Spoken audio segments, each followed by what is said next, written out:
Assalamu alaikum wa rahmetullahi wa barakatuhu.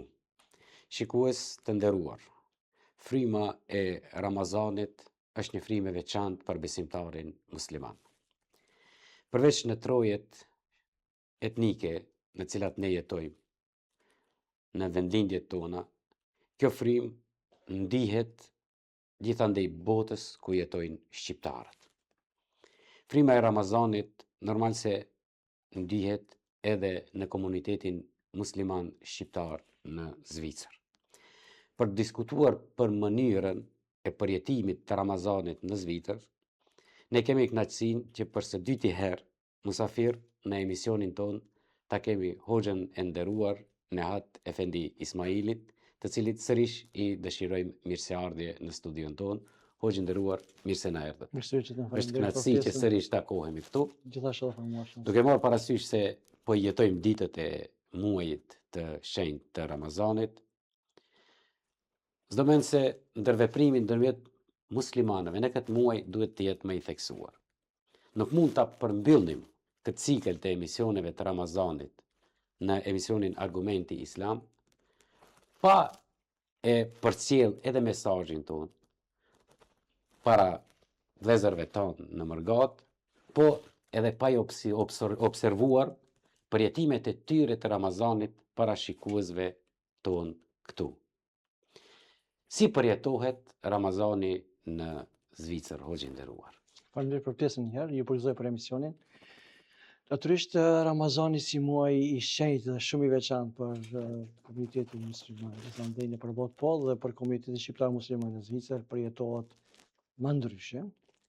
Me theks veçantë mënyra e organizimit shkon si barë kryesore e xhamive, të cilët paraqesin programe ekskluzive për muajin e bekuar të Ramazanit, përmes organizimeve të iftareve, programeve kulturore, shpirtërore, përmes shkëmbimit të imamëve, që është një praktike e cila zhvillohet disa vite me radhë, do thotë çdo një imam ban një plan mujor dhe në xhamin e tij sjell diku 7 deri 8 mysafir ligjërues për gjatë Ramazanit, të cilët zhvillojnë aktivitete, predikojnë mesazhe mbi Zotin, mbi dashurinë, mbi fenë, mbi vlerat e moralit. Krahas kësaj organizon tribuna, pastaj iftare të veçanta me autoritetet zvicrane, iftare të veçanta me nxënësit e xhamive të cilët kanë kryer kursin e mësimit besimit fetar, tribuna ekskluzive natyrisht që nuk mundojnë për gjinin femrore, që kemi mjaft teologë në Zvicër, diku janë 50 deri në 60 teologë të diplomuar me kolegje, me master, cilët diskutojnë për tema të cilët kanë bëjnë për gjinin femrore. Pastaj ashtu edhe tribuna me theks të veçantë me mjekë shqiptar të cilët punojnë nëpër spitale, psikologë të ndryshëm, të quaj edhe të cilët ligjërojnë, do thotë, për aspektin shëndetësor të bijtë të agjërimit me imamin e xhamisë. Krahas saj, do thotë, në të gjitha xhamitë e Zvicrës lezohet hatmja e Kuranit për gjatë Ramazanit, që është një bekim i veçantë, shtrohen iftare edhe gratis shohen, falet namazin, do thotë, i taravis me një prezencë të theksuar, që edhe tani është koha e taravis është herët është, në këshimin, do thotë, xhamiet janë përplot gjallëri. Në xhamitë e Zvicrës, do thotë, në mënyrë të organizuar marrin pjesë edhe xhinia femrore në taravi, për dallim prej vendinjes që edhe për shkak kushteve, hapësirës, komoditetit që kanë xhamitë në Zvicër është më ndryshe, dhe kjo sinqerisht e ban të begat muajin e bekuar të Ramazanit. Hoxhë i nderuar, ne kësaj pjesës kolektive të organizimit të manifestimeve do t'ju kthehemi sërish.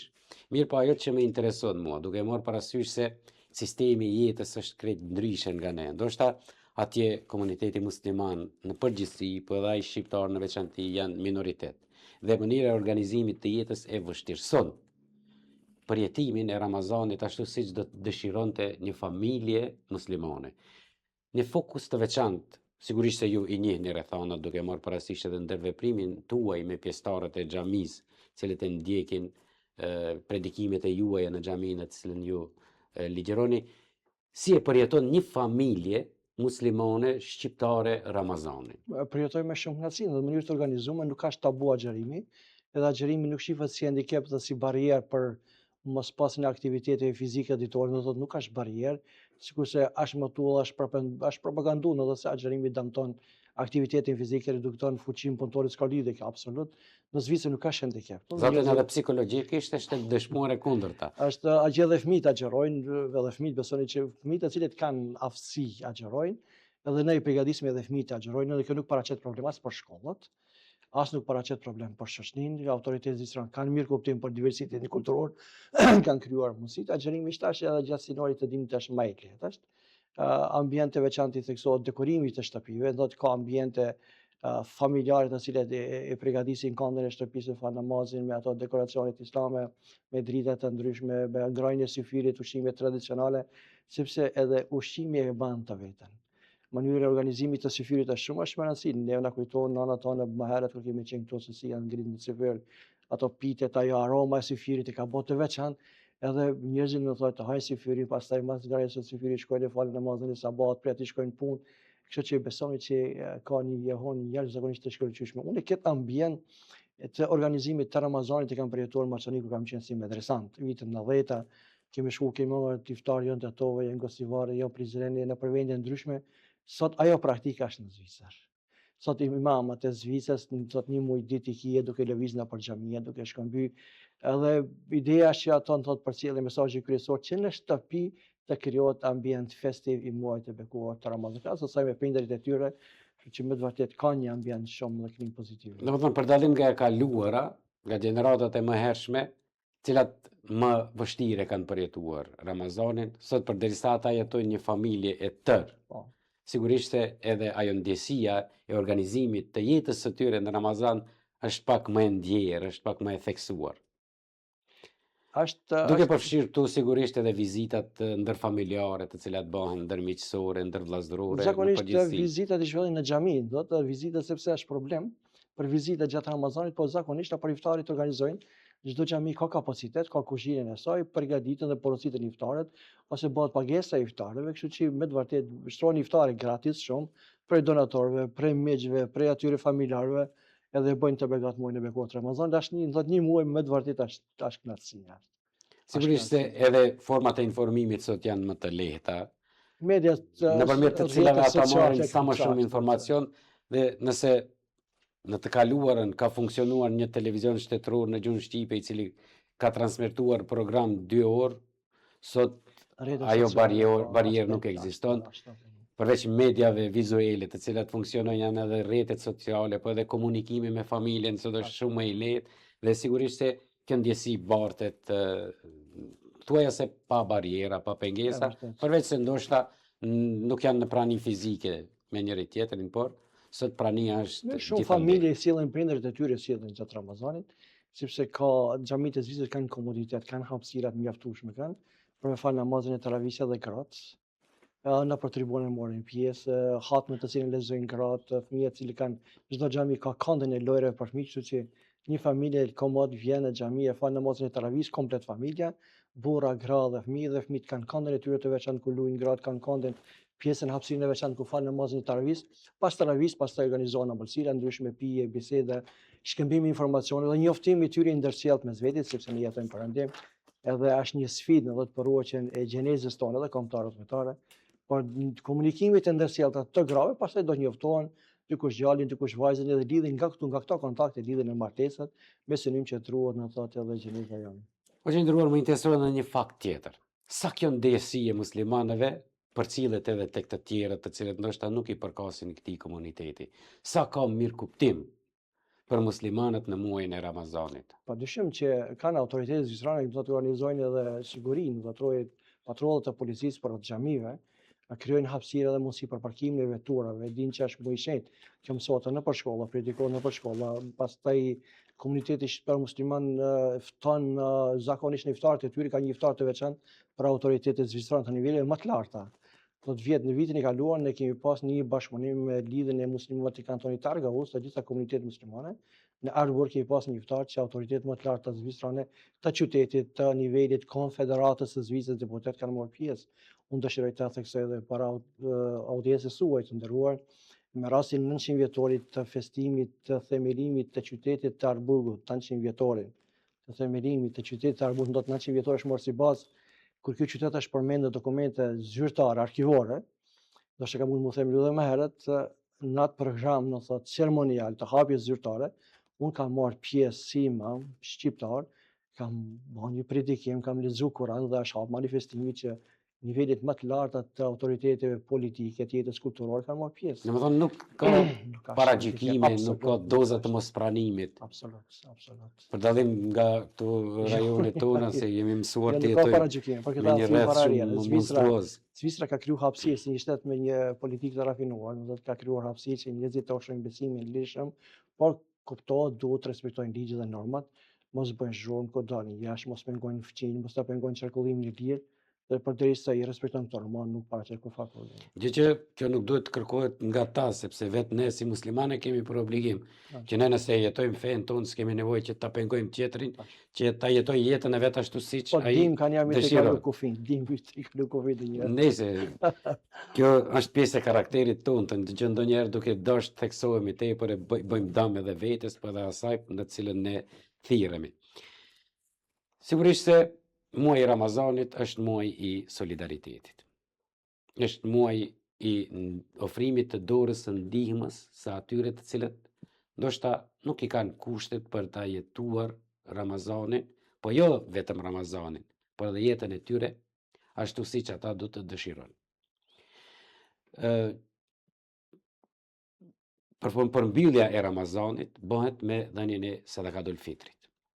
Si organizohet kjo në kuadër të komunitetit musliman shqiptar në Zvicër? Po në kuadër komuniteti musliman KMSH është një institucion i vetëm i cili përfaqëson të xhamisë shqiptare, vullnetin e tyre të lirë, të çdo xhami evidenton, mban regjistra të veçantë, kanë krijuar mundësi që është përmes fitit, përmes pagesës online, bëhet grumbullimi i fitrit, sadakatul fitrit dhe i zeqatit, dhe xhamit pastaj i derdhin në arkën e KMSH-s, të cilët poshtë ato kanë evidenca, dhe në mënyrë të organizuar ata pastaj shkojnë në për bashkitë islame, për institucionet islame, për zhvillimin e jetës kulturore, intelektuale, ku ata e dinë dhe shohin për shembull përmes projekte konkrete, për ata janë kompetentët për sektori i veçantë që është.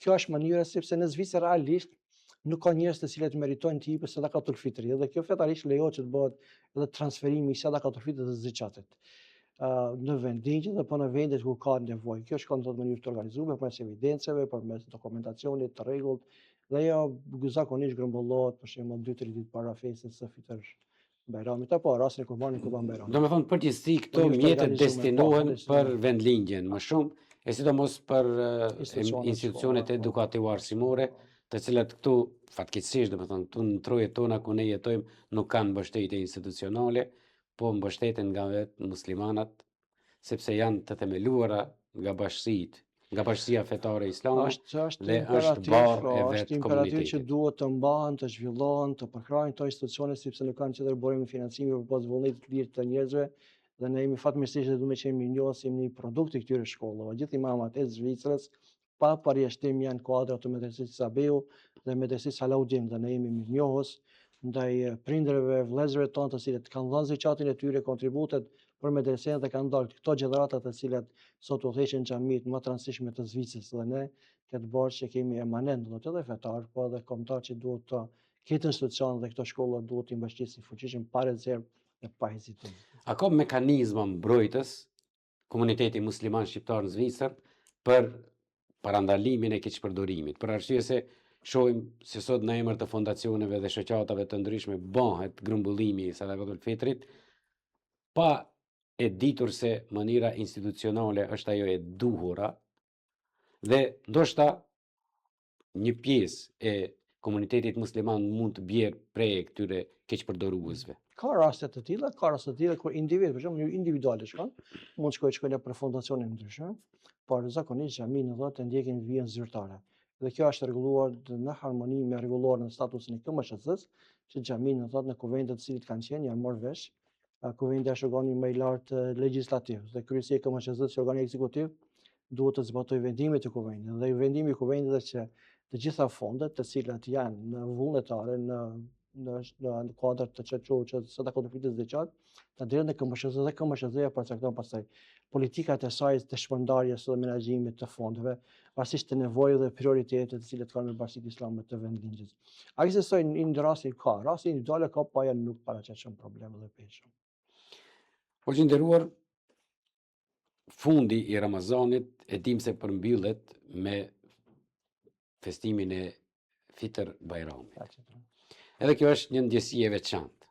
Tash sa ndoshta disa i ka plënë malli që nuk janë vendlindje për ta festuar festën e Bajramit në ato vende ku ata janë rritur, ku i kanë marrë hapat e para të jetës së tyre, do men se nuk duhet ta na shkalua dhe përjetuar gëzimi edhe atje ku ju jetoni dhe veproni.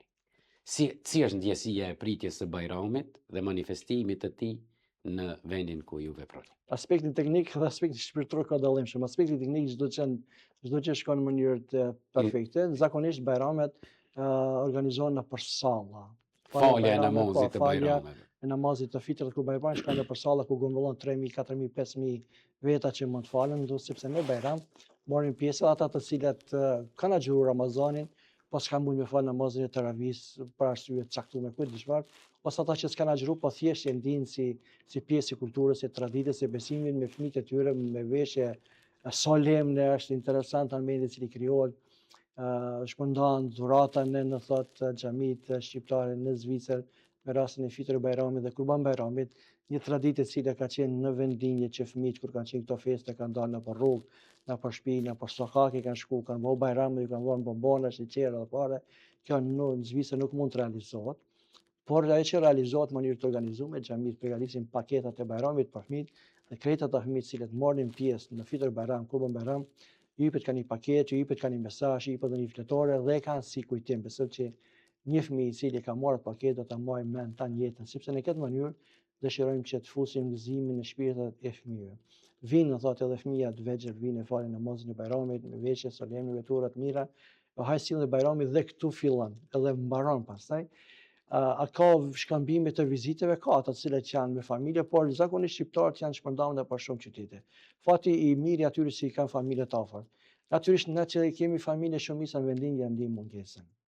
Është e dhimbshme, kupton se ti e fal Bajramin, duhesh me shku te shtëpia gjysmë dite dhe përfundon ambienti këtu, përfundon dhe nuk ka klima si këtu.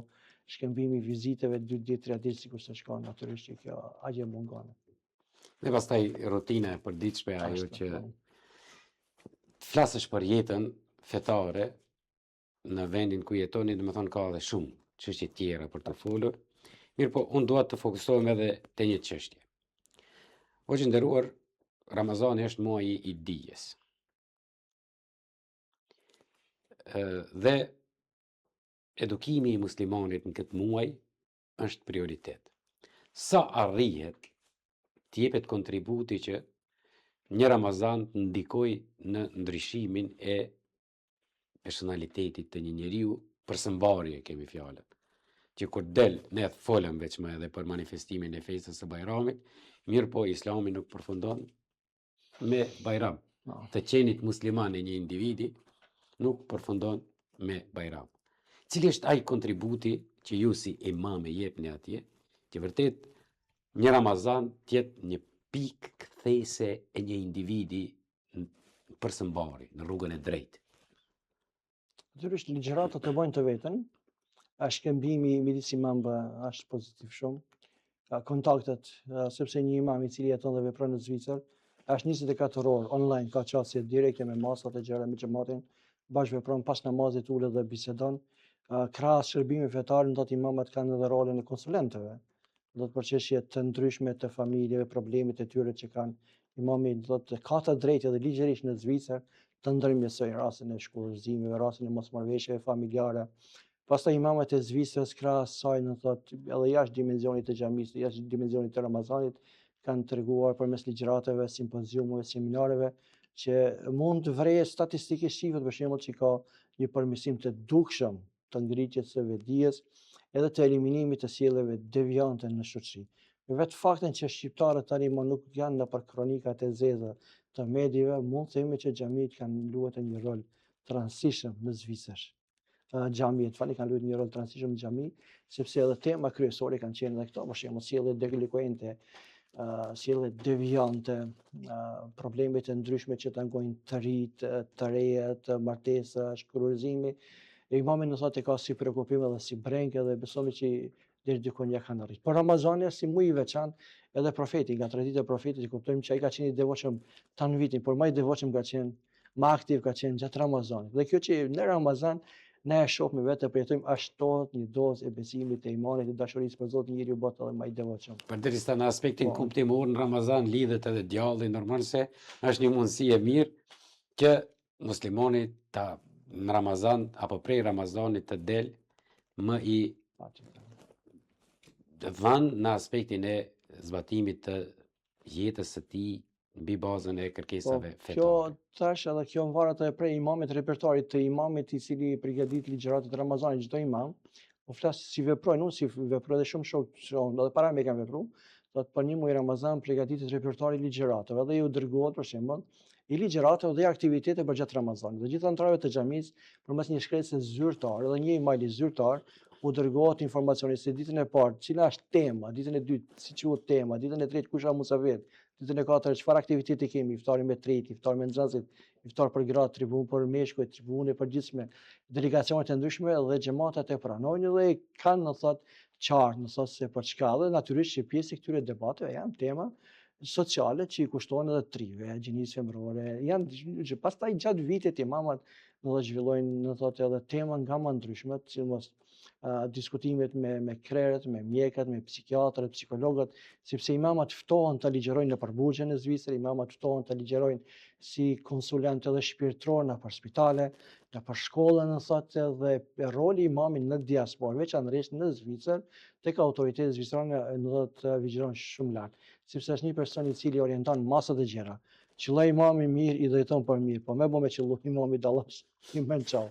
Edhe për këtë arsye në thotë kjo vlerësohet roli i imamit vlerësohet shumë. Se nuk ka imam të keq, por imami mund gaboj, natyrisht mund gaboj, Njerëz jemi të gjithë dhe mund të gabojmë. po mund gaboj mos jetë në nivel të detyrës ose mos i përcaktoj prioritetet, mos të ketë lexim të thellë të situatës dhe që mund paraqiten probleme pastaj. Domethënë ka baza të bollshme për të nxjerrë në pa atë që është maksim e urtë. Ashtu. Bëhuni rob të Allahut e jo rob të Ramazanit.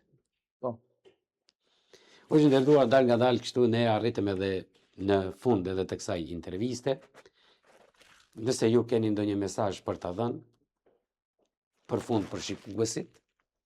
Po, Ramazani është muaj i bekuar, sinqerisht është muaj i bekuar e presim me shumë kënaqësi, sikurse edhe prindërit tonë duhet të shijojë çdo moment me lexim Kur'anit, me përmendjen e Zotit, pastrimin e shpirtit, duhet që njeriu të kthehet vetvetes sepse jeta dinamike ka bot vetën, materializmi ka bot vetën, luksi ka bot vetën, standardet e larta, pritshmëritë e mëdha të fëmijëve, po njeriu në Ramazan duhet ta gjejë vetveten, të ndaj kohë për vetveten, për shpirtin, për Zotin, për familjen, të bëjë llogarit ku ka gabu.